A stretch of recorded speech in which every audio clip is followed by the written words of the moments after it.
Marami na ang nakukuhang benepisyo sa gobyerno na siyang malaking tulong sa mga taong salat sa kabuhayan. Ngunit nagiging mainit din ito sa mata ng mga taong sakim. Katulad ni Jolina, kung saan lahat ng maaaring pagkunan ng pera ay nilalapitan niya, kahit na may mas karapat-dapat pa para sa pinansyal na tulong. Dahil sa kasakiman niya, mabibigyan siya ng leksyon. Maaari pa kaya siyang mapagbago nito o hahayaan na lang siyang lamunin ng kamalian na nagawa niya at habang buhay siyang sasailalim sa itim na kapangyarihan. Paldo-paldo na naman tayo! Sahod sa 4-piece ngayon! Sarap! Ang bango talaga ng pera! Ano, ready nyo na ang lamesa mamaya, taong eats na tayo. Magluluto lang muna ako ng tanghalian. Siguro mga 3:00 laro na tayo. Kahit na anong oras nyo pa gusto, uubusin ko tong pera na to. Ipinapaypay pa ni Jolina ang pera na nakuha niya mula sa pinansyal na programa galing sa gobyerno. May pagmamadali rin siyang nag-asikaso ng kakainin ng mga anak niya. May 2 anak si Jolina at lahat yun ay nag-aaral. Lahat ay nasa elementarya pa lamang. Nasa 3 baitang ang kanyang bunso.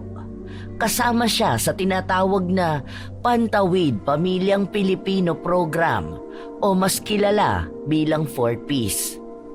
3 taon na siyang kasama rito, kahit pa man hindi naman talaga siya kabilang sa mahirap na pamilya.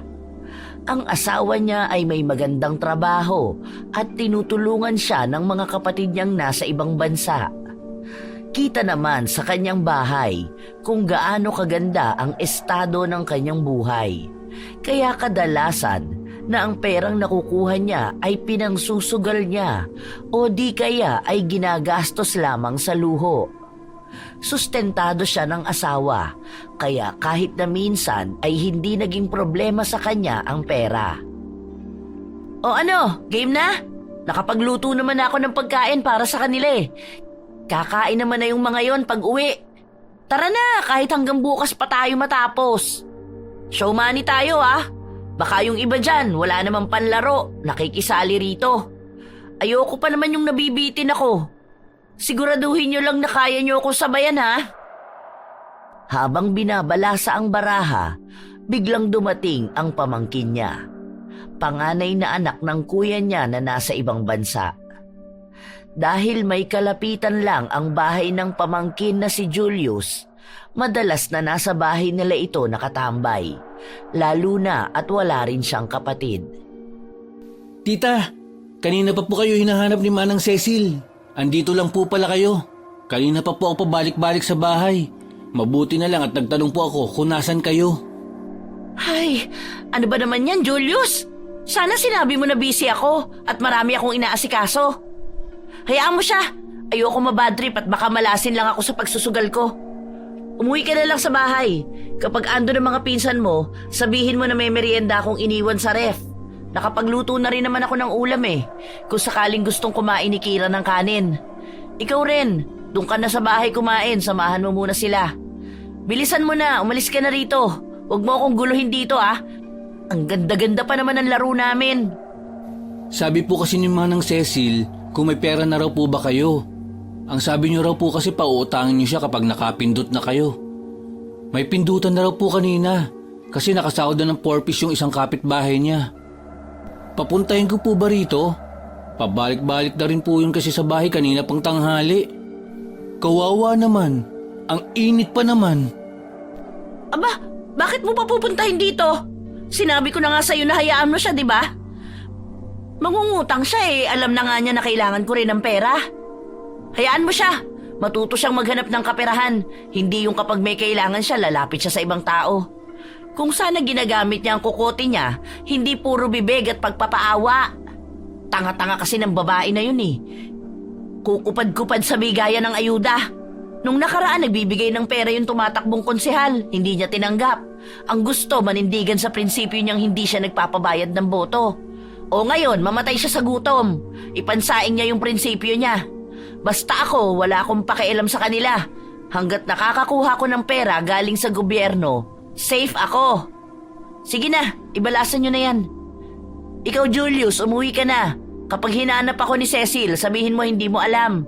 Huwag mo ako ituturo dito, ha? Kasi naman tita, naaawa na ako sa kanya. Ipambibili niya raw sana ng pagkain at gamot. Nakausap ko na raw kasi niya tungkol dyan sa utang. Isa pa, mas maawa ka sa sarili mo kapag hinagis ko sa'yo tong lamesa. Ayoko sa lahat yung nagbibigay ng malas kapag nasa sugalan ako. Napakamot na lang sa ulo ang binatilyo dahil hindi niya alam ang kanyang susundin. Pero sa huli ay wala rin naman siyang nagawa kundi bumalik sa bahay. Si Jolina naman ay tuwang-tuwa sa pagsusugal. Winawaldas ang perang hindi naman niya pinaghirapan. Inabot sila ng madaling araw bago umayaw ang mga kalaban niya. Bad trip ah. Talo ko ng 3,000. Nadaya ata ako ng mga yun. Nagkakampihan sila eh. Paano na kaya gagawin ko nito? Ay sakto. May listahan ng mga watcher bukas. Magkakaroon na naman ng bigayan ng pera. Maaga na lang ako mag-aasikaso para mauna ako sa pila. Magkano rin yun ah? Nasa 3K din yun.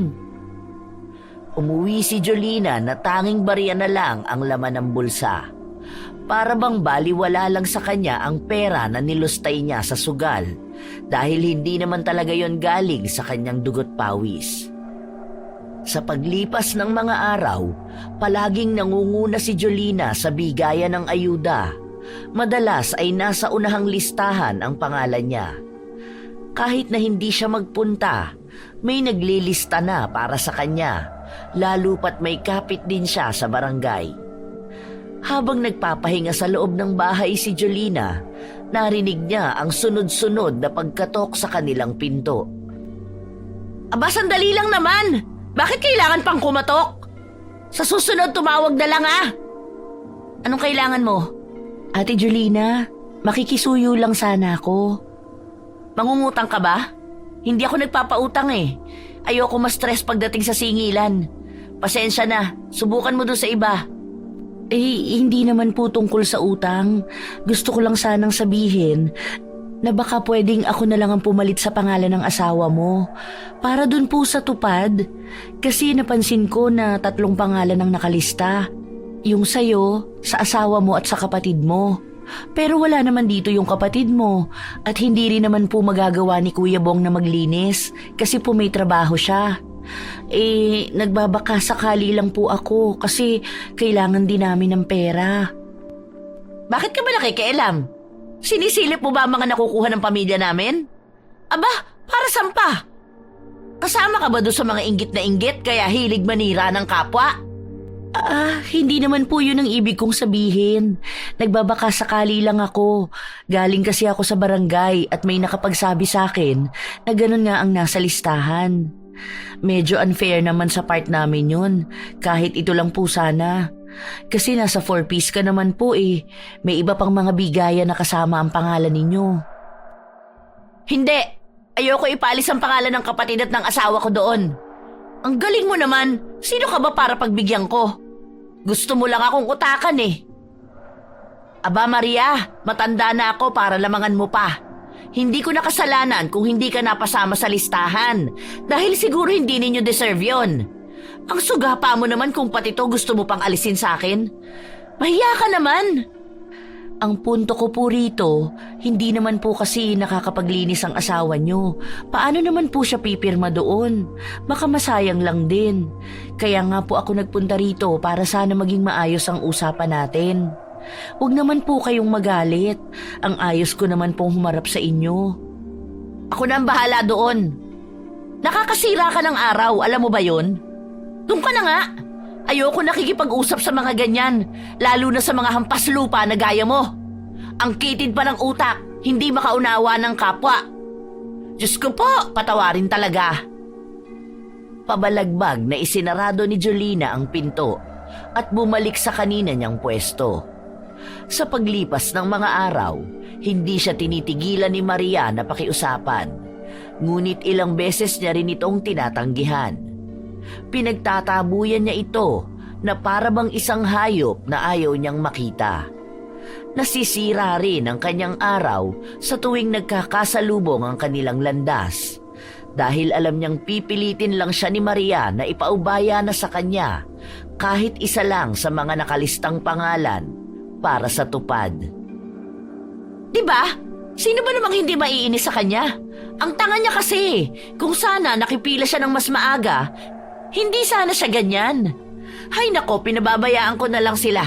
Kahit ang daming naiinggit sa akin, kesyo mas pabor daw sa akin ng mga ganyan dahil kamag-anak ko si Kapitan.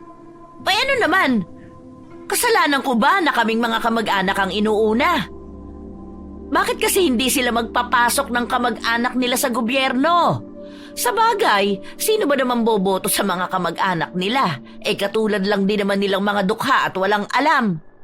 Hay, sumasakit lang ang ulo ko kapag iniisip ko. Pinakalma ng kumari niya si Jolina upang manahimik na ito sa pagsasalita dahil wala naman siyang ibang bukang bibig kundi puro Maria at pagyayabang sa mga ayuda niya. Maging sila ay nagsasaawa na sa kanya, ngunit tinitiis lang nila. Habang nasa labas sila ng bahay at nagpapahangin, napansin nilang palapit si Maria. Ilang hakbang pa ang layo niya, pero pinagsisigawan na siya ni Jolina. Ano? Kukulitin mo na naman ba ako? Tama na, please lang. Payout na namin, kaya manahimik ka na dyan sa kakakulit sa akin. Sa susunod kasi agapan mo, hindi yung para kang tood kung gumalaw. Gumamit ka nga ng utak at diskarte, ha? Bakit po kailangan niyo pang sumigaw? Wala naman po akong gagawin. Dadaan lang ako dahil pupunta ako sa tindahan. Sos, nagpapalusot ka pa. Alam ko naman na kukulitin mo na naman ako tungkol dyan sa tupad. Basta sinabi ko na sa'yong wala kang mapapala sa akin. Ang kapal naman ng mukha mo kung sa'yo ko ibibigay yun, kailangan namin ng pera. Kapag dating sa usaping pera, dapat wais ka. Hindi lahat ng tao madadaan mo dyan sa pagpapaawa mo. Makikiraan po muna. Sana tablang ka naman ng hiya, Maria. Hindi na kumibo pa si Maria dahil nakakaramdam siya ng panliliit. Maraming tao rin kasi ang nasa labas dahil naghihintay sila ng parating na ayuda. May mga hawak silang stab na mamaya lang din ay ibibigay nila sa mga opisyal ng barangay na magbibigay ng mga ayuda. Ano ba naman yan? Ang init-init na dito. Ang tagal pa magbigay ng mga yan. Hindi man lang inaayos sa mga trabaho nila. Oh, ayan na pala sila. Hoy, dito muna kayo! Unahin nyo na rito sa bahay ko at gusto ko nang pumasok sa loob. Napakainit dito sa labas. Pawis na ako. Hay, ang lagkit ko na kahit bagong ligo ako. Galing pa namang abroad ang lotion na gamit ko. Pinagsisigawan ni Jolina ang mga taong nagbibigay ng mga ayudang nakalagay sa isang bag. Ngunit hindi siya pinakinggan ng mga ito dahil mas inuna nilang lapitan ang mga madadaanan nila. Dahil doon ay mas nanggalaiti sa galit ang ginang hanggang sa lapitan na siya ng dalawang namamahagi ng ayuda. Ibinigay niya ang 8 stab. Ano ba? Bakit ang babagal yung mamigay ng ayuda? Sayang lang ang pinapasahod sa inyo. Kung ganyan kayo kakukupad gumilos. Daig niyo pa mga pagong ah. Nangatwiran ang isang babae na hindi naman nila mapagsasabay lahat dahil iniisa-isa nila ang mga stab kung wala bang namemeke nito. Ganon din ang ginawa sa hawak niya. Nagtaka rin ang mga namamahagi ng ayuda dahil masyadong maraming stab ang hawak niya. Halata rin namang hindi ganon kalaking pamilya ang meron sa loob ng kanilang bahay. Nagtanong pa ang isang babae, ngunit sa halip na sagutin ng maayos, pabulyaw na nagsalita si Jolina. Aba talagang kailangan niyo pang alamin? Bigyan niyo ako kung ilan yung hawak ninyo. Nakikita niyo na nga na hindi yan peke. Ano pa bang tinatayo-tayo niyo dyan? Trabaho niyo yung mamigay, hindi ang mag-imbestiga. Baka gusto niyo isumbong ko kayo kay Kapitan. Kamag-anak ko yon. Meron din kami mga kamag-anak na pulis at attorney. Alam niyo bang bawal sa batas itong ginagawa ninyo? Akin na, nasa na ba? Ang init na nga rito sa labas. Pinapainit niyo pa pati ang ulo ko. Napakamot na lang sa ulo ang dalawa habang pinagsisigawan sila ng ginang. Nagbigay sila ng 5 bag kay Jolina at sinabi na babalikan na lang ang 3 mamaya. Dahil yun lang ang nabitbit nila. Bakas din ang pagod sa kanila dahil ilang oras na silang naglilibot sa barangay upang mamahagi ng ayuda. Ay, hindi pwede yung ganyan. Sasama na ako sa inyo para makuha ko pa ang 3 bag. Niloloko nyo ata ako eh. Alam ko yung mga galawan nyo na yan. Kulang ang ibibigay nyo sa akin para iuuwi nyo ang sobrang ayuda. Sus! Baka naman karmahin kayo sa ginagawa ninyo. Nanlalaman kayo ng kapwa ninyo. Diyos ko, kabahan naman kayo sa ganyang gawain. Ang babata nyo pa naman. Pero ngayon pa lang pinapakita nyo na kung gaano kayo kagahaman. Naku, ganyan ang mga taong dapat iniiwasan eh. Matining ang boses ni Jolina at sumasabay pa sa init ng panahon ang mga salitang binibitawan niya. Upang matahimik na lang ang utak ng dalawa, ibinigay na nila ang hangad ng ginang. Matapos nun ay pumasok na rin siya sa loob ng bahay at inayos ang mga nakuha niyang ayuda. Pinagsama-sama niya ang mga bigas na nasa 24 kilos din, maging ang mga pagkain na kasama sa loob ng bag. Oh, tita, ang dami naman po niyan. Parang hinakot niyo na lahat ng nasa sasakyan nila. Aba ganyan talaga dapat. Kulang pa nga yan ng 5. Hindi na kasi binigay sa akin dahil baka raw mahalata. Yung 2 ibinigay ko sa kumari ko, kaya ayan lang muna sa ngayon. Ang konti nga eh. Kaunti pa po pala yan? Paano naman po yung iba na isa lang ang nakuha? Masaklap, yung iba wala pa. Aba hindi ko na problema yun. Basta sa akin, kumpleto. Bilang ko yan ha, baka may mawalang biskwit dyan. Huwag kang kukuha dyan. Kinabukasan, nagbukas ng tindahan si Jolina at ibinenta niya ang mga ayuda na nakuha niya. Sinalansan niya ang mga pagkain para madali lang itong makita ng mga bibili. Tita, bakit binibenta niyo po yan? Di ba dapat libre po yan kasi binigay yan ng gobyerno? Huwag mo nga akong pakialaman, bata ka. Hindi ito libre. Sa panahon ngayon, wala na ang libre. Pinaghirapan ko rin niyang kunin. Ang galing naman nila kung makakalibre sila. Kasi narinig ko po na may mga hindi nakakuha ng ayuda. Ibigay mo na lang po yan sa kanila. Katulad doon sa kaklase ko. Ang dami po nila sa bahay tapos isa lang ang nakuha nila. Tapos, ikaw tita, ang dami-dami.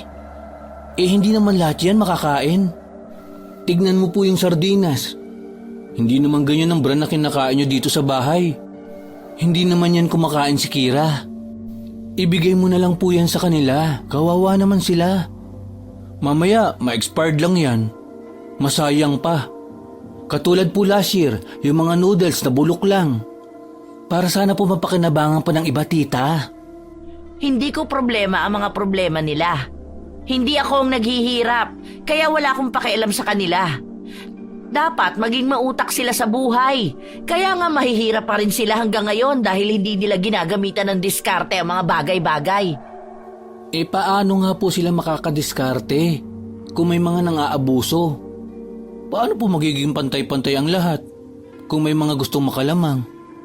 Wala ka pa sa hustong edad para pangaralan ako. Mas matanda ako sa'yo, kaya wala kang karapatan na pagsalitaan ako ng ganyan. Aba, nagiging bastos ka na ah. Nangangatwiran lang po ako. Magkaiba po yung sa pambabastos. Kasi, aaninin nyo naman po yung mga pagkain na yan. Magpapadala pa si Papa ng balikbayan box next week. Ang dami rin pagkain doon. Kaya tita, ibigay mo na po yan sa mga nangangailangan. Basta, dyan lang yan. O siya, ikaw na muna magbenta rito ha. Bantayan mo yung maigi. May pupuntahan lang ako. Kaperahan to, kaya hindi pwedeng baliwalain. Ano ba naman po yan? Nahihiya naman po ako magbenta, tita. Alam naman nilang galing yan sa ayuda. Magsarado na lang po kayo. Aba, nagrereklamo ka pa ngayon? Sundin mo na lang kung anong pinag-uutos ko sa'yo. Hindi yung ang dami-dami mo pang sinasabi dyan. Nako, Julius, huwag mong painitin ang ulo ko. Pinamalas mo ang araw ko.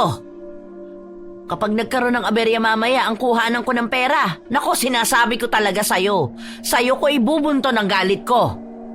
Umayos ka, ha? Walang nagawa ang binatilyo. Sinunod niya ang utos ng tiyahin. Inabot ng hapon si Jolina para makuha ang 5,000 ayuda galing sa programa na may kinalaman sa pagsisimula ng negosyo para sa mga ina. Pinaypay niya ang pera sa kanyang buong katawan bilang tanda na lalapitan pa siya ng mas maraming kaperahan. Habang naglalakad siya pauwi, nakita niyang paalis na si Maria sa tapat ng bahay nila. Nakita niya rin ang berdeng bag na pinaglalagyan ng ayuda. Malakas ang kutob niyang may laman yon, kaya nagmamadali siyang pumasok sa loob ng bahay. Hindi niya na rin nagawa pang pigilan si Maria dahil mas nauna niyang inisip ang mga natirang pagkain sa loob ng tindahan. Hoy, Julius! Ano yung nakita ko? Bakit may bitbit na ayuda yung babae na yon? Bumili ba yun? Nagbayad ba siya? Ibinigay ko po yun, ta. Naaawa po ako. Hindi pala sila nabigyan ng ayuda. Nakita ko marami naman po dyan. Tapos, may pasobra pang bigay si Kapitan. Dinala niya po kanina rito. Kaya nagbahagi na lang po ako sa iba. Isa lang naman po yun. Hindi naman siguro malaking kawalan para sa inyo. Libre niyo lang din naman po nakuha yan. Ang tanga mo talaga! Nilulugi mo ang negosyo ko eh! Hala sige, kunin mo yung binigay mo sa babae na yon. Naku, talagang nakakagigil kang pagbantayin. Pinapaaral ka naman sana, pero ang bobo mong umintindi. Matanda ka na, Julius. Ano ba naman yan? Aray po, tita. Huwag niyo naman po akong kurutin. Nasasaktan po ako. Isusumbong ko po kayo kay Mami. Kahit magsumbong ka sa nanay mo, siya pa ang magagalit sa kabubuhan mo. Nakita mo ba? Ilang kilo rin ang nasa bag na yun. May mga kape at noodles pa. Magkano rin maibebenta yun? Tapos binigay mo lang ng ganon-ganon? Tita, hindi naman po kayo malulugi dahil hindi niyo naman po yung binili. Wala naman po kayong perang inilabas. At saka, may nakuha naman po kayong pera ngayon. Siguro naman po hindi kabawasan sa pagkatao niyo na magbigay naman kayo sa iba. Kabawasan yun! Hindi palaging kabutihan ang inaatupag, ha? Kung ganyan ka palagi, ikaw lang ang mauubos. Hindi na uso ang mapagbigay ngayon dahil ikaw ang pagsasamantalahan ng mga tao. Ang tanga talaga! Saglit lang pinagbantay, ganyan pa ang ginawa. Sandali lang, ako ang kukuha sa bahay ng babaeng yun. Isarado mo yung tindahan. Siguro naman naiintindihan mo na ako, no? Hindi na naghintay pa si Jolina na makapagsalita ang pamangkin dahil agad na rin niyang pinuntahan si Maria sa bahay nito. Sa pinto pa lang, dinig na niya ang iyakan ng mga bata dahil may kambal na anak si Maria at maliit pa ang mga yon. Wala roon ang asawa ni Maria dahil nagtatrabaho ito bilang karpintero at lingguhan kung umuwi. Hoy! Hoy! Teka! Natigilan si Maria sa kanyang ginagawa. Akma na kasi niyang huhugasan ng bigas para makapagsaing na. Teka lang! Huwag mong isasaing yan! Ang kapal ng mukha mo! Sinamantala mo talagang wala ako sa bahay kaya nang hingi ka ng ayuda sa pamangking ko? Mukha ba akong politiko na kailangan magpalakas sa'yo? Akin na nga yan! Ate Jolina naman, isasaing na nga kukunin mo pa. Konti lang naman ito, para lang makakain na ang mga anak ko. Hindi pa kasi dumarating ang asawa ko kanina pa sila nagugutom. Wala rin naman akong pera para sana maipambili ng biskwit nila. Kaninang umaga pa ang huli nilang kain. Ay, wala akong pakialam kahit magutom ang mga batang yagit na yan. Akin na, ibalik mo yan dito sa plastic. Sa susunod, Maria, matuto kang dumiskarte, ha? Hindi yung aasa ka lang sa ayuda ng iba. Bawasan mo naman ang kakapalan ng mukha mo. Ibang klase ka na Masyado ka mapagsamantala ng kapwa mo. Kahit 2 takal na lang ate, kahit yung pansaing ko na lang ngayon. O kaya 1 takal, maglulugaw na lang ako. Para lang maitawid namin tong gabi na to. Ayoko namang matulog ang mga bata na walang laman ng tiyan. Hindi! Hindi! Kahit 1 butil pa yan, ibalik mo sa akin. Nananamantala ka, tapos magpapaawa ka ngayon? Maging aral sa'yo tong ginagawa mo. Diyos na lang ang bahala sa'yo. Hindi pinakinggan ni Jolina ang pakiusap ni Maria. Kahit nadinig pa niya ang iyakan ng mga bata, inuwi pa rin niya ang bag na naglalaman ng bigas at ibang pagkain. Hindi siya nakaramdam ng kahit na kaunting awa. Nang makauwi siya sa bahay, pinagsabihan niya si Julius na wala siyang dapat na pakialaman sa mga ayuda at huwag na niyang uulitin ang pagbibigay sa ibang tao. Ay, grabe naman po kayo. Sana kahit yung bigas na lang na pangsaing ngayon ang binigay nyo. Tapos 1 sardinas. Para yun lang naman po. Tama lang yon. Para alam niyang masama ang ginagawa niya. Kapag kasi pinagbibigyan mo ang isang tao, masasanay yan. Kaya ikaw, huwag kang bigay ng bigay. Sa susunod na may makita akong nabawas dyan dahil bilang ko lahat yan, maski butil ng bigas, alam ko kung may nabawas, talagang isusumbong kita sa nanay mo. Nagiging magnanakaw ka na. Tita, hindi po yung pagnanakaw. Namimigay lang po ako. Sasabihin ko rin naman po sa inyo yun eh. Kaso, inunan nyo na po ang galit.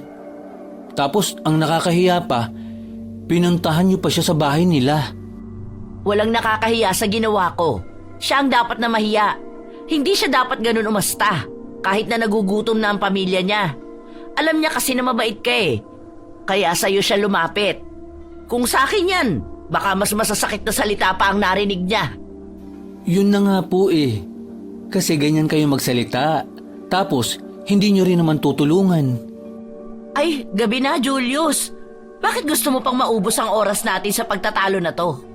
Hindi ka naman mananalo dahil bata ka lang. Mas may alam ako sa'yo pagdating sa buhay, kaya manahimik ka dyan. Natapos ang gabi nila, na panay bunganga ni Jolina ang naririnig. Maging ang mga anak niya ay pinagsabihan niyang wala ni isa sa kanila ang maaaring gumalaw ng ayuda at tanggihan nila ang sino mang manghihingi sa kanila. Hanggang kinabukasan ay hindi tumitigil si Jolina sa pagbubunganga. Umuwi na lang muna si Julius sa bahay nila dahil nananawa na siya sa boses ng tiyahin. Habang nagpapahinga si Jolina, napansin niyang dumaan ang kanyang kumare. Wow! Ayos ah! Ang ganda ng buhok mo! Straight na straight! Sinabi sa kanya ng kumare niya na kapapaayos niya lang ng buhok kaninang umaga. Nagbayad siya ng 300 pesos para sa treatment. Hinawakan ni Jolina ang buhok ng kumare niya at napansin niya na malambot nga ito. Tingnan mo ang buhok ko. Mukhang walis tambo, ano? Kay Maria ka nagpaayos? Talaga bang mga 2 hours lang yan ginawa? Ayos na rin. Magkano kaya magpariban sa kanya? Maiksi lang naman ang buhok ko eh. Madali lang tumaayos. Siguro kaya na ang 500 ano? Hindi naman siya sa salon naggagawa eh. Sinabi na lang ng kanyang kumare na mas maganda kung si Maria ang tatanungin niya para malaman kung magkano aabutin ang pagpapaayos ng kanyang buhok. Nang oras din na yon ay pinuntahan ni Jolina ang bahay ni Maria at naabutan niya itong nag-aayos ng buhok ng isa nilang kapitbahay. Maganda ang pagkakagawa sa buhok ng mga kababaihan na nakikita ni Jolina, kaya naeengganyo rin siya na ipaayos ang kanya. Hindi siya papayag na mukhang walis tambo ang buhok niya, habang malambot naman ang sa iba. Matagal na rin kasi niyang nais na ipagawa ang kanyang buhok. Ang problema ay nauubos niya sa sugal ang pera na binibigay sa kanya ng kanyang asawa at namamahalan din siya sa presyo sa salon. Wow, ang ganda niya na! Ang kintab pa! Dati mas malala pa ang buhok niyan kaysa sa akin. Kaya mo ba sa reband? Ayoko kasi ng treatment lang. Mas maganda kapag straight talaga. Gusto ko yung pangmatagalan. Kaya ko naman pero magpapahinga muna ako. May katagalan ng reband, baka abutin tayo ng 6 hours dyan sa buhok mo. Kung gusto mo, pupuntahan na lang kita sa bahay nyo. Patutulugin ko lang ang mga bata. Andito naman na ang asawa ko eh. Pwede niyang bantayan saglit ang mga anak namin. Oo, sige. Ayos lang sa akin. Maliligo muna ako at magluluto para makakain na rin ang mga anak ko. Hintayin na lang kita sa bahay. Bilisan mo ha. Ayoko matagal maghintay. Sige, pero huwag kang maglalagay ng conditioner sa buhok mo ha. Baka hindi tumalabang gamot. Masayang bumalik sa bahay nila si Jolina. Sakto namang matapos siyang maligo ay dumating na si Maria at inayos ang mga gamit na dala niya. May malalaking gamot na bitbit ito at ang iba pang kagamitan. Sigurado ka bang safe itong pang-reband mo? Hindi ba masusunog ang buhok ko? Naaalala ko pa mga kapitbahay namin nung dalaga pa lang ako. Nasusunog ang buhok nila dahil sa tapang ng gamot. Hindi naman siguro ganun ang mangyayari sa akin, ano? Matagal mo na ba itong ginagawa? Nagtrabaho ako noon sa isang salon, kaya alam ko to. Halos 5 taon din ako sa trabaho ko na yun. Ngayon na lang ulit ako nakapag-reband dahil wala akong gamit. Sakto, kanina dumating ang asawa ko, binigay daw ng amo niya yung mga blower at plancha, tapos iba pang mga gamot. May-ari kasi yun ng salon. Kaso balak na raw isarado. Yung dating salon nila ang inaayos ng asawa ko, gagawin na lang siyang coffee shop. Mabuti nga sa akin binigay ito eh. Paano yung kasama raw ng asawa ko, wala pa naman daw nobya. Kaya hindi niya alam kung sinong gagamit. Malaking tulong din ito sa akin para may pandagdag kabuhayan. Aba ayos, libre lang pala ang puhunan mo dyan. Tapos nagpapabayad ka sa iba? Grabe naman yun. Hindi ba dapat libre na lang din? Kasi bigay lang naman sa'yo yan. Hindi naman po kasi libre ang effort kasi nakakangawit din ang magplantsa at dapat eksperto din sa paghawak ng buhok para hindi maluto at masunog. Kaya hindi lang naman sa gamit nakadepende ang binabayaran ninyo. Kaya mura lang din po ang singil ko, parang pambayad lang din sa akin mismo. Para namang sinusumbat mo sa akin kung mapapagod ka. Trabaho mo yan, malamang. Ang sakin lang, kapag libre mo naman nakuha ang mga gamit mo, sana huwag kang maging gahaman magpresyo ng pagpapaayos ng buhok. Sige, okay na siguro ang 300 para sa reband. Ang nipis lang nitong buhok ko, tapos hanggang balikat lang. Hindi ka naman nalugi dyan, no? Wala ka namang babayaran na pwesto, hindi katulad sa mga salon. Saglit na napatigil si Maria sa kanyang ginagawa. Mariin siyang napapikit at sa mabigat niyang paghinga, sumang-ayon siya sa gustong presyo ni Jolina. Alam niya kasi na kahit makipagtalo siya, hindi pa rin siya magwawagi. Mas mananaig pa rin ang kagustuhan ng ginang. Uupo na ako rito ha. Basta, alam mo ang gagawin mo. Huwag mo ipahiya ang sarili mo. Mataas ang expectations ko sa buhok ko eh. Kaya gusto ko maging maganda at healthy yan. Naku, huwag kang magtatangka na sunugin yan. Sinimula ni Maria na ilagay ang mga proteksyon sa katawan ni Jolina at sa kanya nilagay ang unang gamot. Habang pinababad nila ng 1 oras yon, panay ang tanong ni Jolina kung ayos na ba. Dahil natatakot siya na masobrahan ang pagbabad sa kanyang buhok. Panay ang tingin niya sa orasan at sa salamin. Ate Jolina, hayaan mo lang ako. Trabaho ko yan, alam ko ang ginagawa ko. Kapag sinabi kong pwede na yung banlawan, pwede na. Pero sa ngayon, hayaan mo munang mababad yan. Hindi naman matapang ang ginawa ko dahil inayon ko lang sa texture ng buhok mo. Tingnan mo nga, pakiramdam ko lagpas na to ng 1 oras eh. Baka pag banlaw mo nito eh, maglagas na ang buhok ko. Nako, kapag nasira talaga ang buhok ko, mananagot ka sa akin. Malapit pa naman ang graduation ng anak ko. Siguraduhin mo lang na maganda ang kalalabasan nito ha. Kundi idedemanda kita. Demanda ka agad? Unang babad pa nga lang ang ginagawa natin. Hindi pa nga yan nababanlawan. Ay, tama na tong pagbabad. Banlawan mo na. Natatakot ako eh. At wala pa naman akong tiwala sa'yo. Kung hindi lang mura ang pagpapariban sa'yo, hindi ko to gagawin. Bilisan mo na, Diyos ko po, kinakabahan talaga ako. Inaalala ko na baka pagbanlaw ko, malagas na lahat ng buhok ko. Huwag naman po sana. Kahit napigilan ni Maria si Jolina na wag munang banlawan ang kanyang buhok, ay ginawa pa rin ito. Hindi siya natigil sa pagsasalita habang inaalis niya ang unang gamot. Tanging buntong hininga lang ang nagawa ni Maria at tinulungan ng ginang na banlawan ang kanyang buhok. Mabuti naman at may buhok pa ako. Siguro kung nagtagal pa ng ilang minuto, doon na nalagas lahat. Hindi ka naman siguro gumaganti sa akin, ano? Bakit naman po ako gaganti? Hindi pa nga po maayos ang pagkakababad niyan. Hilaw pa ang buhok mo, pero wala na akong magagawa kasi nabanlawan mo na. Hindi ko naman pwedeng ulitin ang paglalagay ng gamot dahil baka doon na masunog yan. Ay oo, wag na. Okay na yan. Basta wag lang masira. Mas mahirap namang makalbo ako. Sige po, umusog kayo rito, hindi umaabot ang plancha. Oh, dahan-dahanin mo ang pagpaplansya mo sa akin, ha?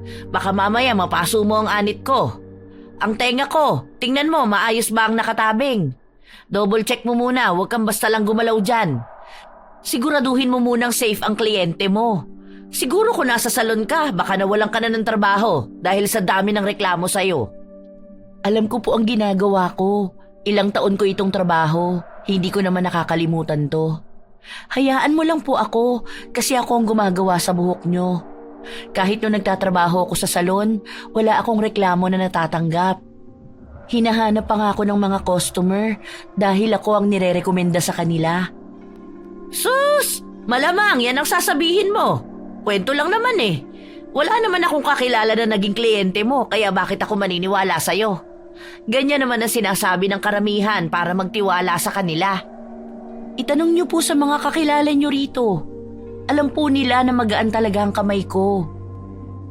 Dahil sa ingay nila, tumayo si Julius mula sa pagkakahiga niya sa duyan at lumapit sa kanila. Tita, ang ingay mong ayusan ng buhok. Kung ako yan, papasuin talaga kita.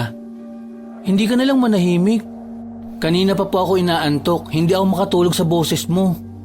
Panay ka po reklamo eh. Kahit nasa salon ka po, kung ganyan ka, baka hindi po nila ayusin ang buhok mo. Aba, bastos na bata to. Hindi ko naman sinabi na diyan ka sa duyan matulog. Akala ko ba umuwi ka sa inyo? Bakit nandito ka pa? Diyan ko nga po gusto dahil mahangin. At tutulungan ko si Ate Maria kapag babanlawan na po ang buhok mo. Kasi nga, kapag nagplansya na siya, bawal na mabasa ang kamay niya. Baka mapasma po siya. Ganyan po kasi yung kay Mami nung nakaraan. May pumunta po sa bahay na nag-ayos ng buhok niya. Nagpatulong po sa akin na magbanlaw. Hayaan mo siya. Trabaho niya yan. Binabayaran siya para gawin yan. Masyado ka matulungin. Umuwi ka doon sa inyo kung ayaw mo mainitan dito. At kung ayaw mong marinig ang boses ko. Hindi na po. Dito na lang po muna ako. Basta, huwag ka na lang po madaldal. Katulad nga po ng sinabi nyo, trabaho ni Ate Maria yan. Kaya hayaan mo po siyang gawin. Hindi yung panay po kayo comment. Hindi nyo rin naman po alam paano mag-alaga ng buhok. Matapos lang ako rito. Yung bibig mo ang paplantsahin ko. Hindi nakinig ang pamangkin niya. Bumalik ito sa pagkakahiga sa duyan at nakatingin lang kung paano inuunti-unti ni Maria na plantsahin ang hibla ng buhok ni Jolina. Maayos naman siya magtrabaho. Hindi masakit sa ulo, pero sadyang marami lang reklamo si Jolina. May iba pang mga kapitbahay na lumapit sa kanila at nakikipagkwentuhan kay Jolina, kaya naging dagdag pahirap yon kay Maria. Ate, wag mo masyadong igalaw ang ulo mo. Iuusog ko rin tong electric fan dahil hinahangin ang buhok, nahihirapan ako. Nagbubuhol-buhol siya. Tapos wag kang lingon ng lingon. Diyan mo lang ipaling ang ulo mo. Baka kasi hindi ko maayos ang pagpaplansya at may makaligtaan ako. Mamaya hindi pa maging maayos ang resulta nito. Naiinitan ako tapos aalisin mo ang electric pan. Anong gusto mo, pawisan ako rito? Ikaw ang mag-adjust, hindi ako. Saka nakikipag-usap ako sa mga kumari ko. Oh. Anong gusto mo? Hindi ako lilingon. Alam mo, Maria, ikaw na nga lang ang binabayaran. Ikaw pa ang panay reklamo. Daig mo pa nagtatrabaho sa salon na. Matuto ka naman mag-adjust. Napailing na lang si Maria dahil sa mga salitang binitiwan ni Jolina. Hanggang sa natapos siya sa unang plancha. Nakaramdam siya ng ngawit dahil masyado talagang malikot ang ulo ng kliyente niya. Inilagay na niya ang pangalawang gamot. Binanlawan sa tulong ni Julius at ang huling pagpaplantsa sa buhok ni Jolina. Ilang araw bago ko tumanlawan? 3 ba? Pwede ko bang ipitan yan kapag naiinitan ako? Masyado pa namang mainit ang panahon ngayon. Opo, sa pangatlong araw banlawan nyo, tapos puro conditioner lang muna ang gamitin nyo. Huwag muna kayong magsha-shampoo. Sana kung maiiwasan na huwag munang ipitan, lalo na kung mahigpit. Kasi baka masayang lang ang pagpapariband nyo. E di magkakaroon naman ng balakubak ang ulo ko kapag walang shampoo. Paano naman yon? Baka nakakadiri naman. Maganda nga ang buhok ko, namumuti naman sa balakubak. Baka naman pwede mag-shampoo. Gawa-gawa mo lang na bawal. Yung sa kakilala ko nga, unang araw lang ng riband niya, binanlawan na. Tapos nag-shampoo siya. Maayos naman. Siguro nasa gumagawa lang yan. Kung magaling ka talaga, pwede rin yung ganon. Mga 1 buwan lang naman kayong hindi gagamit ng shampoo at sa anit nyo lang gagamitin. Tapos yung conditioner nyo, dapat sa laylayan lang ng buhok para hindi mag-dry. Imposible naman po ata yung sinabi nyo na 1 araw lang. Kahit sa mamahaling salon kayo magpunta, walang ganon. So paano? May chance na kapag binanlawan ko to magdadry. Aba, nalugi naman ata ako. Baka mamaya mga 2 months lang itagal ng riband ko. Hindi ba dapat mga 1 year ito? Nakadepende kasi yan sa pag-aalaga ng buhok mo. Kung hindi mo nga alagaan, malamang mabilis lang na masisira. Kahit saan ka naman magpaayos ng buhok, ganun ang sasabihin nila. Inayos ko na po, kayo na lang ang mag-maintain. Nakakadismaya naman, mukhang nasayang lang ang 300 ko dito ah. Tapos babalik lang din pala sa dati. Kaya wala akong tiwala sa mga home service na reband, tapos kuryente ko pa ang gamit. Wala, nadaya ako. Aray ko! Napaso ang anit ko, oh. Ano ba naman yan, Maria? Hindi ka nag-iingat. Ang sakit! Napatayo si Jolina sa kinauupuan niya at napaatras naman si Maria sa gulat. Baka sa mukha ng ginang ang inis dahil sa naramdaman niya. Ay, sorry te, gumalaw ka kasi. Hindi naman dumikit yung usok yun ng plancha, umabot sa anit mo. Ang sabi ko kasi huwag ka munang lingon ng lingon, nahihirapan akong kontrolin. Hindi dumikit? Tanga ka ba? Ako ang nakaramdam kaya alam kong masakit. Kung ikaw kaya ang pasuin ko. Aray ko po, mukhang magsusugat to ah. Bilisan mo nga dyan, nakakabwisit ka. Ayusin mo ang trabaho mo. Hindi ako mag-aaksaya ng 300 para lang masaktan. Hindi ko sinasadya, te. Patapos na ako. Huwag ka na lang masyadong malikot. Baka mapaso ka ulit. Tanga-tanga! Nakakainis! Kinapa ni Jolina ang napaso niyang anit. Pakiramdam niya ay nagtutubig yun. Natapos sila noong medyo nagdidilim na ang kalangitan. Wow! Ang ganda pala niyang buhok mo, tita. Mukha kang bumata ng 5 taon. Ang galing talaga ni Ate Maria. Deserve niyang may dagdag na bayad. Manahimik ka nga dyan, Julius. Paano ko dadagdagan ng bayad sa kanya? Pinaso niya nga ang anit ko. Ang sakit kaya? Eto, 250 na lang. Bayad mo pa sa pinangmerienda ko sa yung biskwit kanina. Tapos doon sa tubig na malamig. Galing sa rep yun, kaya gumastos ako ng kuryente. Tama na siguro yan. Pinaso mo rin ako at hindi pa sure kung maganda ang kalalabasan nitong reband ko. Kapag ito pangit after 3 days, ibalik mo yung binayad ko, ha? Grabe ka naman, tita. Hindi ka na naawa. Ilang oras niya yung ginawa, tapos babaratin mo pa. Wala ka naman makikita na kaya mag-reba ng ganyan kamura. Ang pangit pa ng buhok mo kanina. Mukhang walis tambo. Tapos ngayon, shiny na. Kawawa naman yung tao. Anong alam mo sa kawawa-kawawa na yan, Julius? Hindi naman niya binili ang mga gamit niya. Bakit, namuhunan ba siya? Baka naman karmahin siya kung mahal pa siya maningil. Kahit alam naman niyang bigay lang yung mga gamit niya. Sige nga, kapag ba nakatambay lang siya dyan, makakahagilap pa siya ng 250. Okay na to, te. Salamat. Alam ko, matutuwa ka sa kalalabasan ng buhok mo sa mga susunod na araw. Ibigay mo na lang din po yung mga biskwit doon sa loob. May mga pinadala po si Daddy sa akin, di ba? Ayoko naman po nun eh. Ibigay mo na lang po para sa mga anak niya. Huwag mong pakialaman yon, ibebenta ko yon. Anong pamigay-pamigay? Nagbayad na nga ako, gusto mo pandagdagan? Hindi na, salamat na lang. Okay na tong 250 sa akin, makakabili na rin to ng gatas. Aba talaga magpasalamat ka pa dahil binayaran pa kita? Umalis na rin kaagad si Maria at hindi na nilingon pa ang lokasyon ng bahay ni na Julina. Si Julius ay kanina pa nagsasabi sa kanyang tiyahin na sana ay naawa naman siya sa ginawa niya kay Maria. Ngunit pinagalitan lang siya at sinabi na masyado pa siyang bata kaya hindi niya pa alam ang mga nangyayari sa paligid. Hindi makakabuti sa kanya kapag palagi siyang mabait. Masasamantala lang ng mga taong katulad ni Maria ang kabutihan niya. Kinabukasan, walang nagbago sa sakit ng anit ni Julina. Halika nga rito, Julius. Tingnan mo nga tong ulo ko. Nagtutubig ano? Ang sakit eh. Opo. May butlig-butlig siya at may lumalabas na tubig. Ang baho naman ng ulo mo, tita. Kadiri. Ang arte nito? Baka amoy lang yun ng gamot kahapon. Hindi naman yung amoy ang pinapatingnan ko. Kung malala ba ang sugat? Hindi naman po amoy gamot yung baho. Amoy sugat po na hindi ko po maintindihan. Nakakasuka po. Agad na umiwas si Julius para kahit na paano ay makalayo sa naaamoy niya. Ang tiyahin naman niya ay nagalit sa kanya. Ang sakit talaga ng anit ko. Buwisit naman talaga oh. Sabi ko na nga ba napaso ni Maria ang anit ko tapos ang sasabihin niya na usok lang? Magkakaganito ba to kung usok lang? Kaya dapat talaga hindi ko na siya binayaran eh. Ang laki ng perwisyo na nagawa niya sa akin. Kumuha ka nga ng gamot doon at lagyan mo tong ulo ko. Ayoko po.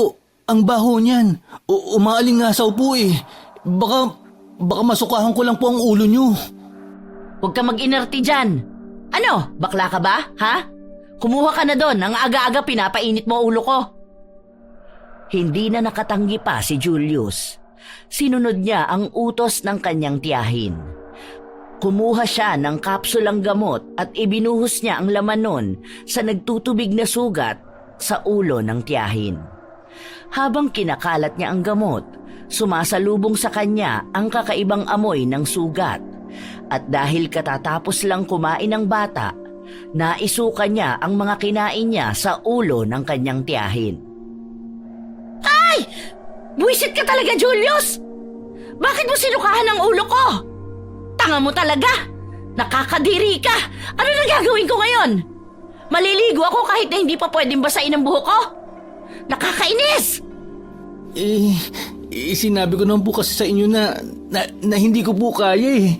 Dahil sobrang baho po talaga. Nag-iinarte ka lang eh. Hay nako!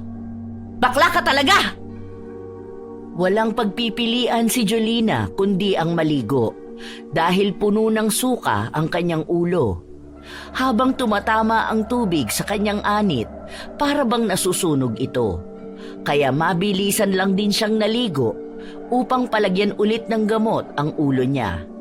Pero habang nagpapatuyo siya ng kanyang buhok, nakapa niya ang kanyang anit na may mga sugat pa. Hoy, halika nga rito, Julius. Tingnan mo nga ang ulo ko. Parang may nakakapa ako eh. Ayan. Parang may gumagapang. Tingnan mo, baka may naiwang dumi. Ayoko nga po, tita. Tawagin ko na lang po si Kira para siya ang tumingin dyan. Feeling ko po, masusuka po uli ako eh. Tumakbo si Julius para tawagin ang pinsan niya. Lumabas din naman kaagad si Kira ng kanyang kwarto at nilapitan ang ina. Nang unang hawi niya sa buhok ay napasigaw siya. Ano ba? Bakit ka ba sumisigaw, ha? Diyos ko naman, kayo mga kabataan masyadong maaarte. Pinasilip ni Kira ang pinsan sa ulo ng ina. Doon nalaman ni Julius kung bakit bigla na lang sumigaw ang pinsan. Yak! Ano yan, tita? May uod na lumalabas sa ulo mo. Maliliit lang siya as in. Nakakadiri naman yan. Ano bang pinagsasasabi mong bata ka? Bakit naman uuuri ng ulo ko? Baka sasuka mo yan kanina. Tanggalin mo nga. Sinubukan ng dalawa na tanggalin ang maliliit na uod. Ngunit mas dumodoble ang dami nito at dahil na rin sa mabahong amoy, ilang beses silang nasuka at hindi na nila ulit nilapitan ang ulo ni Jolina. Sa galit ng ginang, pinagalitan niya ang dalawang bata. Matapos nun ay sumugod siya sa bahay ni Maria para ireklamo ang nangyari sa kanyang anit. Alam mo ba nangyayari sa akin? Buwisit ka, halatang hindi ka marunong magreband. Nagkasugat lang ako. Dahil dyan sa 250 na yan, ang laking perwisyo mo sa akin. Kailangan ko pa magpunta ng doktor para lang maipagamot ko to. Sagutin mo ang gastusin ko, ha? Bakit kailangan kong sagutin? Hindi ba kaya mo naman na yan? Lalo na at ikaw rin naman na may kagagawan yan. Marami ka naman kamong napagkukuhanan ng pera. Lapit ka na lang sa mga ayuda o kaya mga politiko na nagbibigay ng medical assistance.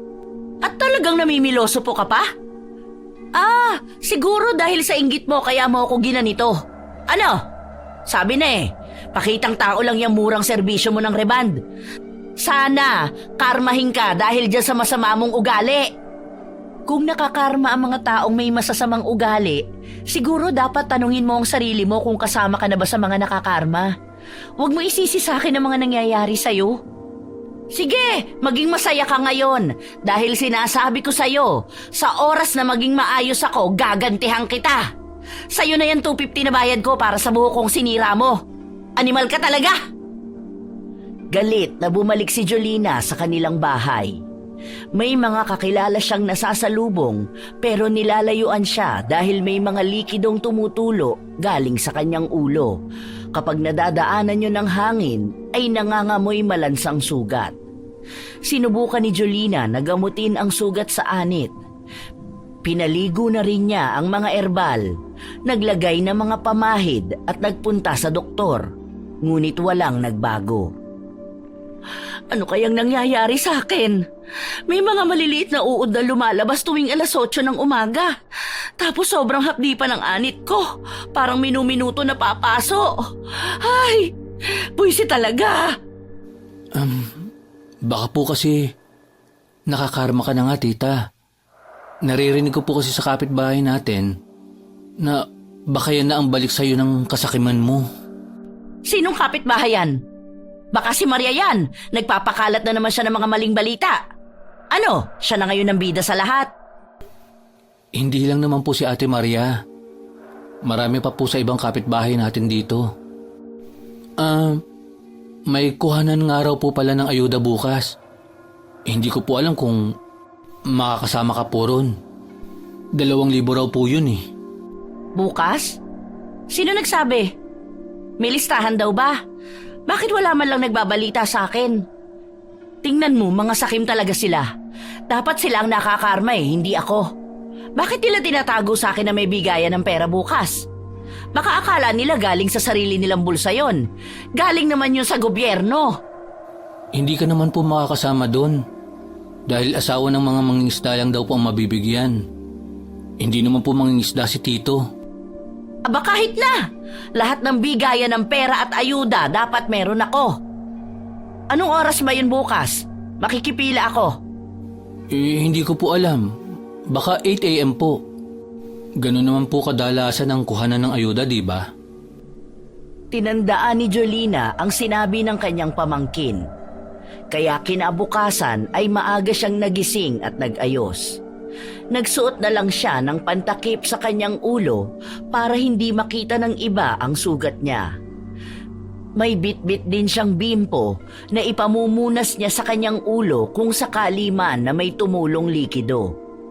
Pagpunta ni Jolina sa court, may iilang mga tao na ang naroon. Nakikipila sila sa listahan. Ayan, magkakapit-bahay lang tayo pero hindi nyo man lang ako sinabihan. Bakit nyo sinosolo ang bigayan na to? Mga timawa kayo sa pera, no? Baka akala nyo hindi ko to malalaman. Nagsabi ang kapitbahay niya na hindi rin naman nila inaasahan na magkakaroon ng ayuda dahil may nagbahay-bahay lang noong nakaraan at nagtanong ng mga mangingisda. Nagpalista lang sila. Inirapan lang ni Jolina ang mga kakilala niyang nagsasalita at nagpunta siya sa isang lamesa kung saan naroon ang listahan ng mabibigyan ng pera. Bakit wala ang pangalan ko rito? Hindi pwede yon. Unfair to para sa akin. Nagtanong ang babae kung mangingisda ba ang asawa niya at sinabi ni Jolina na nung 1 linggo lang galing sa laot ang asawa niya, ngunit ngayon ay may ibang pinagkakaabalahan. May hinanap na mga papel ang babae, katulad ng ID o pangalan ng bangka na sinasampahan ng asawa niya. Ngunit walang maibigay si Jolina, kaya pinatabi muna siya sa isang gilid dahil nahaharangan niya ang pila na hindi umuusad. Hindi patas tong ginagawa ninyo. Hindi makatarungan na basta nyo na lang ako paaalisin dahil lang hindi ko maibigay ang hinahanap ninyo. Hindi nyo naman pera yung ipamimigay ah. Pera ng gobyerno yan. Kaya bilang isang mamamayang Pilipino na may kapangyarihan ng boto, dapat pinapriority nyo ako. Hindi ako aalis dito hanggat hindi nyo nililista ang pangalan ko. Ipinaliwanag ng babae na kailangan nilang unahin ang mga nasa listahan dahil baka kapusin sila ng budget at hindi mabigyan ang iba. Mas lalo itong ikinagalit ni Jolina, kaya kinuha niya ang papel at pinagpupunit ito. Kung hindi niyo ako mabibigyan, wala dito sa atin ang makakakuha ng ayuda. Nanlalaman kayo ng tao ah. Alam niyo sa mata ng Diyos, hindi maganda yung ginagawa ninyo. Pera ang sinasamba ninyo. Nagalit ang ibang mga nakapila dahil sa iskandalo na ginawa ni Jolina. Dahil sa halip daw na mapabilis lang ang proseso ng ayuda, pinatagal niya pa dahil lang sa pagpupumilit niyang makakuha siya. May mga kakilala siya na nagsabi sa kanya na marami na rin naman siyang nakuhang ayuda at kasali siya sa ibang benepisyo ng gobyerno na dapat ay para lamang sa mahihirap. Huwag kang makialam dito, ha? Hindi naman sa'yo kumukuha ng pera para mag-comment ka ng ganyan sa akin. Hindi matutuloy ang bigayan ng ayuda kung hindi ninyo ako bibigyan. Sa inis ng isang babae ay itinulak niya si Jolina. Dahilan upang matumba ito at matanggal ang tabing na nasa ulo niya. Agad namang umihip ang malamig na hangin na siyang naging dahilan upang maamoy nila ang masangsang na amoy galing sa ulo ni Jolina. Ang OA niyo ah! Bakit? Nababahuan ba kayo sa akin? Ganyan lang ang baho ng mga ugali ninyo. Mas nakakadiri pa nga kayo ang gaganid ninyo pagdating sa pera ng gobyerno. Gusto nyo sa inyo lang napupunta. Napasigaw ang isang babae matapos niyang makita ang mga uod na gumagapang sa ulo ni Jolina. Dahil doon ay napilitan ng mga opisyales na palabasin siya sa court. Kahit na anong pagwawala niya, hindi siya pinahihintulutan na makapasok sa loob at makapanggulo pa. Simula nang nangyari yon, naging tampulan na rin ng tsismis si Jolina. Naaapektuhan na ang pamilya nila, lalo na ang mga anak niya. Bakit hindi ka papasok? Ano gusto mong gawin? Maging tambay na lang habang buhay? Umiyak ang anak niya at sinabi na palagi siyang inaasar ng mga kaklase niya na buhay pa ang kanyang ina pero nilalamon na ng uod. Maging ang bunso niyang anak ay hindi na rin lumalabas ng bahay dahil naririnig niya lang palagi ang usapan tungkol sa kanyang ina. Habang lumilipas ang mga araw at ilang linggo, nanatiling ganoon ang kalagayan ni Jolina, bumababa na rin ang kanyang timbang. Nawawala ng paunti-unti ang kabuhayan nila at kahit ang mga ayuda na dati ay palagi niyang inaabangan ay wala na. Nararanasan na niya ngayon ang buhay ng mga taong sinasabi niyang wala siyang pakialam. Ang problema ng iba ay siya ng problema niya ngayon. Tita, may nakuha po akong ayuda. Ito po isa. Ito yung utos sa akin ni Tito. May nagbigay raw ng isang stab sa inyo. Buwisit talaga? Sinasamantala ng mga walang hiya ang kalagayan ko. Bakit pa kasi nagkaganito ang buhok ko? Sa halip na maging maganda, naglalagas na ngayon. Nakakalbo na ako. Mas lalong nakikita ang nakakadiring sugat sa anit ko. Lahat talaga to kasalanan ng walang yang Maria na yun eh. Siguro, masaya na siya ngayon sa nakikita niyang kalagayan ko. Buwisit! Buwisit! Pinagsisipa ni Jolina ang mga gamit na nasa harapan niya. Sinubukan niya rin na magpunta sa doktor pero walang nagbabago sa sugat niya. Ayaw niyang gumastos ng mas malaki kaya hindi niya sinunod ang payo ng doktor na operahan ang kanyang ulo. May takot din siyang nararamdaman. Ilang buwan ang lumipas, bakasyon na ng mga bata at mas maraming kaganapan sa buhay nila. Ngunit palagi lang siyang nagtatago sa loob ng bahay. Paminsan ay nasa labas siya upang magpahangin, ngunit ang mga dating kumare kung ituring niya ay iniiwasan na rin siya. Napaka-aarte naman ng mga to. Akala mo naman kung sino sila? Kung nakakahawa lang sana tong sakit ko, lahat sila binigyan ko na. Kung makaiwas sa akin, akala mo kung sinong malilinis? Ngayon lang naman inuuod ang ulo dahil sa punyetang sugat na kagagawa ni Maria. Siguro expired na yung ginamit niyang gamot sa akin. Habang nakatambay siya sa labas ng bahay, nahagip ng kanyang mga mata si Maria na naglalakad at may bitbit itong bag. Ayun ang demonyita! Mukhang may mabibiktima na naman siya sa pagre-reband niya na yan. Naku po! Dapat sa ganyang kinukulong eh. Hindi na kailangan pang tawagin si Maria dahil kusang lumapit sa kanya ang babae. May ngisi pa sa labi nito habang pinagmamasdan ang halos makalbo ng ulo ni Jolina. Ang ganda ng buhok mo ngayon ah. Mukhang bilang na lang sa daliri kung ilan ang natitira. Gusto mo ba ng treatment? At talagang nagawa mo pang mang-ines ha? Natutuwa ka na yung kliyente mo nagkaganito ang buhok dahil sa'yo. Sana hindi na lang ako nagpariban sa'yo eh. Sana makakuha rin ng leksyon ng mga taong lalapit sa'yo. Mura ka nga maningil. Malaki naman ang magiging epekto sa isang tao. Sa katunayan, ikaw lang naman ang nagkaganyan. Tingnan mo nga mga buhok nila. Maaayos at magaganda naman. Baka naman kasi dahil hindi sa reband. Baka dahil sa masamang ugali mo. Wow! Ako masama ugali? Kailan pa naging masama ang ugali ko, Aber? Isipin mong maigi, dahil kung hindi masama ang ugali mo, sana may mga taong gustong tumulong sa'yo. Masyado ka kasing sakim, Ate Jolina. Gusto mo lahat ng bagay mapupunta sa'yo. Kailangan palagi kang lamang sa lahat. O, ayan, ikaw na ang lamang sa lahat. Sa'yo na lang napunta mga kamalasan sa buhay. Gusto mo ikaw palagi ang nangunguna at bida, hindi ba? Ngayon, nararanasan mo ng maging bida sa lahat. Ang sasaya ninyo ngayon, palibasa, mga timawa kayo sa ayuda. Yung dapat na sa akin, napupunta na sa inyo.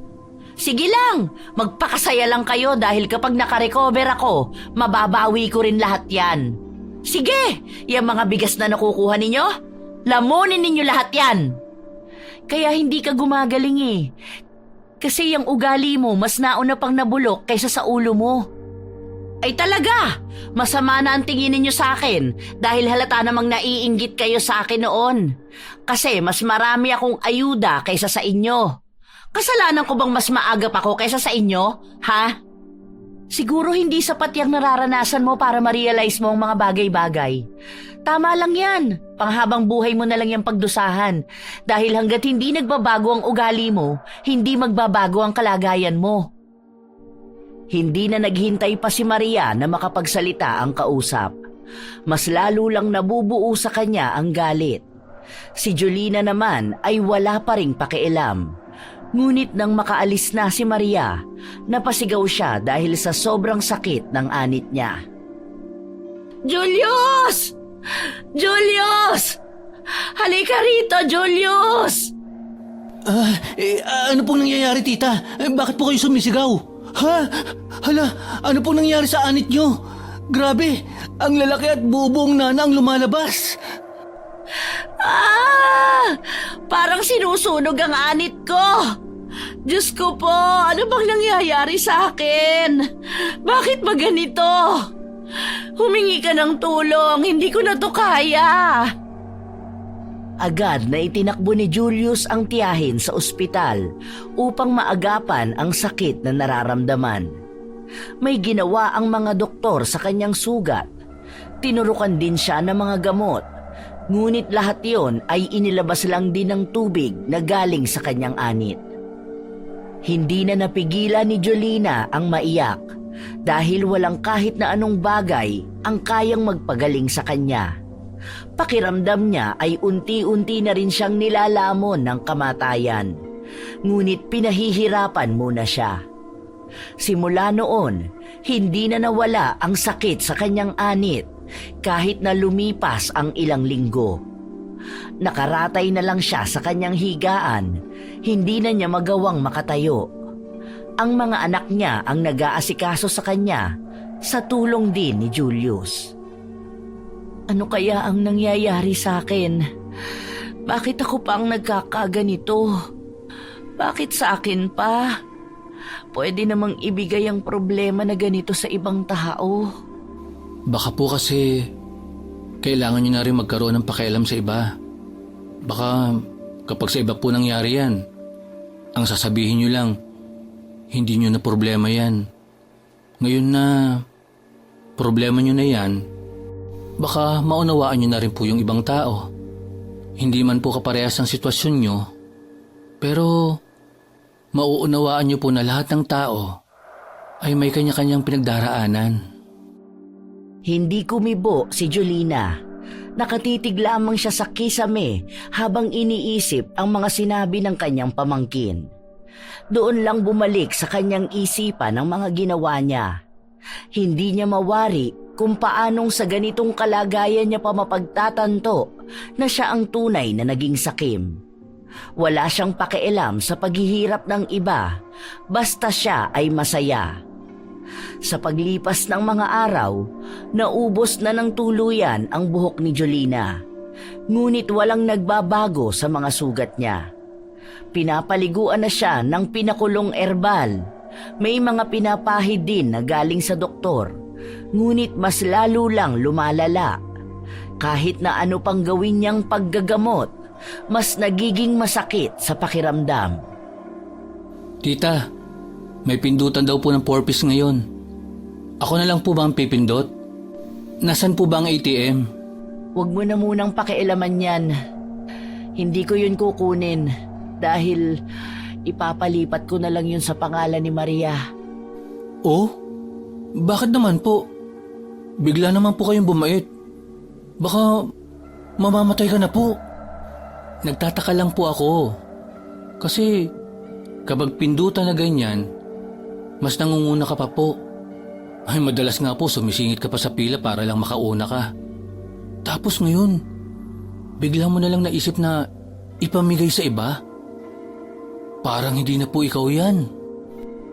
Hindi ba pwedeng gusto ko na ring magbago? Kapag masama ako, ang dami mong sinasabi. Kapag nagiging mabuti ako, ang dami mong pa ring komento. Nakakatuwa naman po ang bagong mindset nyo. Mukhang malaking tulong ang pagkakalbo nyo para matauhan kayo sa mga ginagawa nyo. Nakakapagpabago po pala yan ng ugali. Hinampas ni Jolina ang pamangkin na halatang nagpapatawa. Katulad ng sinabi ni Jolina, pinaubaya niya ang anumang meron siya sa mga taong mas higit na nangangailangan kaysa sa kanya. Sa katunayan ay hindi niya alam kung bakit nga ba gano'n na lang din biglang nagbago ang kanyang isipan. Ang alam niya lang ay bigla siya nagising isang araw sa isang bangungot at ang tanging paraan upang maalis sa kadiliman na yon ay ang sundan ang liwanag. Ngunit hindi niya masusundan ang liwanag kung kapit siya ng kasakiman ng kanyang ugali. Habang unti-unting nagbabago ang ugali ni Jolina, parang napapansin niya na unti-unti na ring nagbabago ang kalagayan ng kanyang ulo. Tinanggap na niyang hindi na siya gagaling, kaya laking gulat niya nang isang araw ay bigla na lang tumigil ang pagtulo ng mabahong nana mula sa kanyang anit. Para nga pong natutuyo na ang sugat niyo. Siguro po, ituloy niyo lang po ang pagligo noong nilagang dahon na bigay ni Ate Maria. Dahon na bigay ni Maria? May dahon bang ipinabigay si Maria? Opo, sa katunayan nung isang araw lang po yun. Itinuro po niya kung ano ang gagawin sa dahon na yon. Kaya po tuwing 3:00 ng hapon, ibinubuhos po namin yun sa ulo niyo. Feeling ko po, yun ang malaking tulong sa inyo para matuyo ang sugat. Hindi na nagtaka pa si Jolina at hindi na rin siya nagtanong kung anong dahon yon. Ang alam niya lang ay may kaunti pa siyang pag-asa upang maging maayos ang kanyang kalagayan. Sa paglipas ng mga araw, dinadalaw na siya ni Maria upang tulungan ang mga bata na gamutin ang kanyang sugat. Huwag mo na lang munang tanggalin yung dahon na nakatapal sa ulo mo. Mga 3 araw huwag mong babasain. Nasabihan ko na ang mga bata para hindi manariwa ang sugat. Kasi kaunti na lang maglalangib na yan at tuluyang gagaling. Pero mahabang panahon pa bago ulit tumubo ang buhok mo. Salamat sa ginawa mo, Maria. Alam ko na may sama ka ng loob sa akin noon. Pero salamat pa rin dahil tinulungan mo ko. Huwag ka sa akin magpasalamat, kundi sa sarili mo. Dahil ikaw ang nagpagaling sa sakit mo. Anong ibig mong sabihin? Ang pagbabago mo ang tumulong sa'yo. Sana lang ay panindigan mo na yan. Huwag ka nang bumalik sa pagiging makasarili at sakim na tao. Gawin mong isang malaking aral ang anumang nangyayari sa'yo ngayon kung ayaw mong bumalik sa ganyang pagkalugmok. Tinanggap ni Jolina ang mga salitang binitawan ni Maria. Alam niya rin sa kanyang sarili na malaki ang pagbabago niya.